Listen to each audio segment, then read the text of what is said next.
Hey guys, welcome back to a brand new video, and today we got a special one. It's Ray William Johnson. This TikToker has a dark past. A lot of TikTokers be doing a lot of shady things, you feel me? They be doing a lot of crazy things. But without further ado, let's go. Let's get into this video. Let's see what this be talking about. So this TikTok influencer got caught trafficking drugs, and she got sent to prison. Now, the woman's name is Sandra, and Sandra is 17 when the story starts, and she's living in Guadalajara, Mexico, and Sandra comes from a powerful drug trafficking family. So, as you can imagine, she's surrounded by a lot of drugs and money and guns and power. But here's the thing, Sandra actually isn't interested in any of that. What she really wants is to become an investigative news reporter.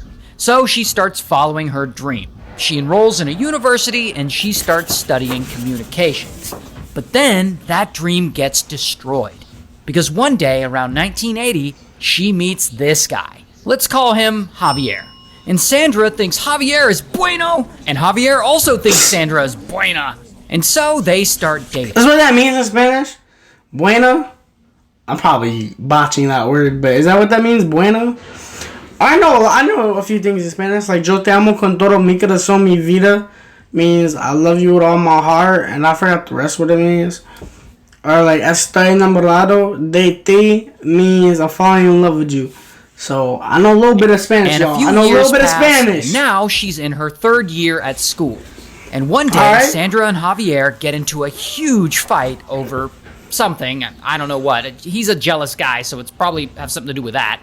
And Javier gets so pissed off that he decides to kidnap Sandra. So he kidnaps her and he takes her to a remote place and he keeps her there for a while. What? And later he releases her. Now, even though Sandra has been released... He kidnapped her? Oh, no, my guy gotta go. You gotta leave her. You gotta leave him. Break up with him. Because that's crazy. Imagine your own boyfriend kidnapping you, bro. She's still really scared. Because Javier is connected to the local drug cartel, and if his jealous ass kidnapped her once, he's likely to do it again. So she decides to flee her new life at the university and go back to Guadalajara, where she knows that she can be protected by her family. And leaving the university, of course, kills her dream of becoming an investigative reporter. So now she's stuck at home. I assume surrounded by members of her powerful drug trafficking family. And over time, she gets involved with the whole family drug business. And she joins in, and she actually starts to like it. And Sandra, she seems to be a pretty ambitious person. So pretty quickly, she decides that she doesn't want to just be a woman in the cartel business. She wants to be the most powerful woman there. Damn. Who is the most powerful cartel woman right now? I can't name any. I can only name like guys that are cartel members off the top of my head, but I can't name females. So she starts working hard on this, and she learns fast, and she stays disciplined, and she doesn't use any of the drugs herself like a lot of the other people in the business do. And because of that, that's good. Members inside the cartel start trusting her. So she starts getting better positions in the cartel. Now, here's the thing about Sandra, though. Apparently, a lot of men find her very guapa. Specifically, a lot of powerful cartel guys really want to smash with her. And she takes full advantage of that. Like, she starts seducing notorious kingpins, she gets married to the top corrupt law enforcement officials, and she even becomes quite close to El Chapo, the world's most famous drug lord. And with all these connections, Sandra continues to work her way up the Mexican drug trade. And years go by. And it's now the late 1990s. And her life changes again. Because she meets this guy, who everyone calls El Tigre. And El Tigre is a top Colombian drug trafficker with ties to the Colombian cartel. And Sandra thinks El Tigre is bueno, and El Tigre thinks she's really buena as well. So they start dating, and soon they start doing business together. Now, the Colombian cartels are notorious for producing huge amounts of cocaine, but it can't... Yeah, I've heard a lot about the Colombian cartel. purchasing or like selling a lot of cocaine. And no, I don't. I'm gonna post this video looking like an idiot. But it's just crazy, bro. You feel me? It'd be difficult to move that across the U.S. border. I don't know. I want to be able to live in Mexico or places around Mexico with the cartel, because I would be scared. I'm not gonna lie, I would be scared to like bump into somebody, say the wrong thing to somebody, and I don't want to die. So I would never live. I want to go to Cuba though. I do want to move to Cuba though. That's where I want to go. I want to go to Cuba. I want to live the rest of my life on Cuba. You feel me? Because of the security the U.S. border has. Now, the Mexican cartels, on the other hand, they already have the routes and the networks and the infrastructure to move drugs into the U.S. with no problem. And since Sandra now has access to both cartels, she becomes the bridge between the Colombian cartels and the Mexican cartels. And she starts overseeing the movement of a lot of cocaine from the Colombians to the Mexicans, and she becomes responsible for moving lots of drugs across the Pacific into the U.S. And she does this for years. And of course, from all this, Sandra is making tons of money. And she is not afraid to spend it.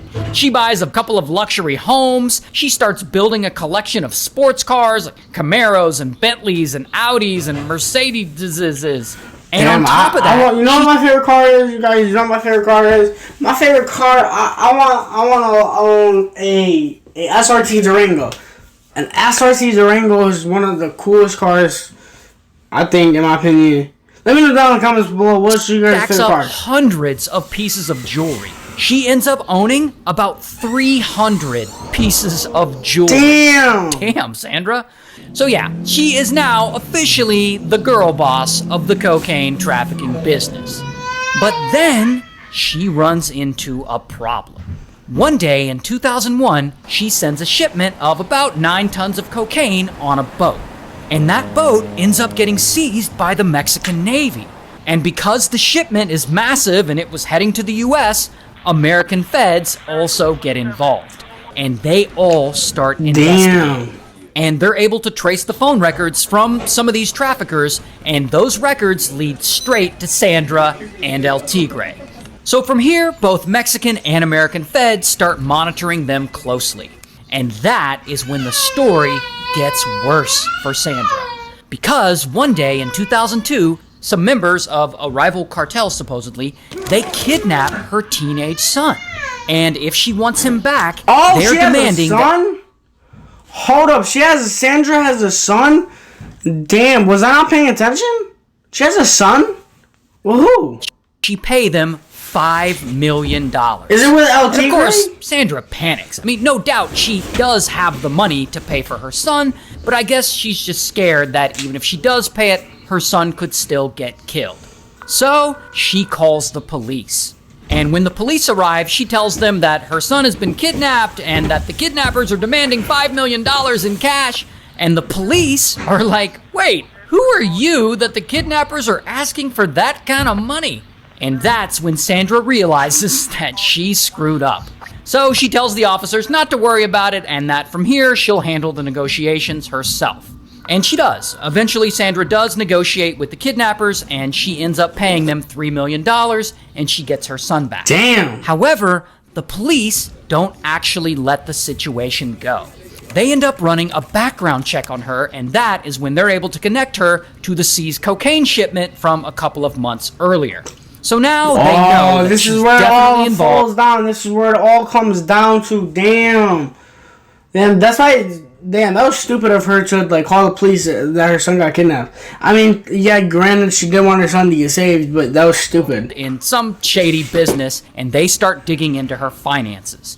And pretty quickly, they discover that she owns over 200 real estate lots, 2 houses, and a salon, which are assets worth far more than she should legally have. So they come up with this theory that she's laundering money for the cartel, and they issue a warrant for her arrest. And then word gets out, and suddenly the whole country is looking for Sandra. So she decides to go on the run.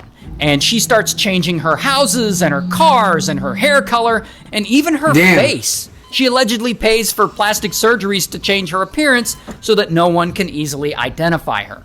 And 3 years That's smart. That's not stupid. That's pretty smart. On the run. And it's starting to look like she's really just good at hiding and that she might not ever get caught.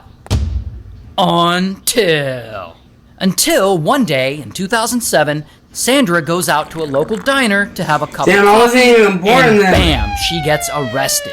Here's her mugshot. And so she ends up getting Hold on.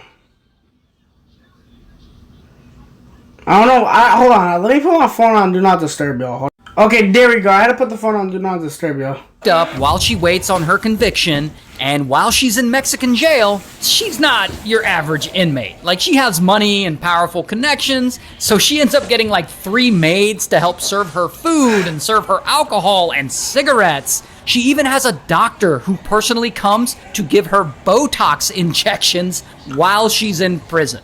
And anyway, she stays locked up for about 5 years, and in 2012, they conclude that they don't have enough evidence to convict her in Mexico, so they extradite her to the U.S. to be convicted there. And in the U.S., she ends up taking a plea deal, and she's sentenced to 70 months in prison with credit for time already served. Later, she gets out, and she gets arrested again for money laundering, and she spends 2 more years in prison.